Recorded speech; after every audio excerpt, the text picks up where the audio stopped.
Hello, welcome to Lakshmi Prabhu vlogs. నేను మీ లక్ష్మి. ఈ రోజు నేను చేయబోయేది తోటకూర చేసే ముందు నా వీడియోలు కొత్తగా చూసేవాళ్ళు సబ్స్క్రైబ్ చేసుకోండి, లైక్ చేయండి. అప్పుడే మీకు కొత్త వీడియోలు వస్తాయి. తోటకూర 4 కట్టలు తీసుకున్నా, శుభ్రంగా కడిగి పెట్టాను. దీనికి కావాల్సిన 2 టమాటా, ఒక 10-15 పచ్చిమిరపకాయలు, ఒక ఉల్లిపాయ.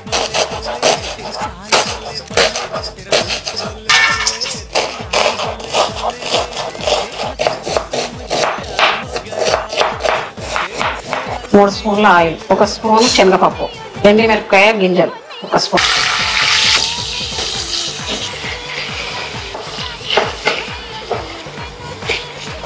కొద్దిగా పసుపు, టమాటా, ఇప్పుడు తోటకూర వేసుకోవాలి.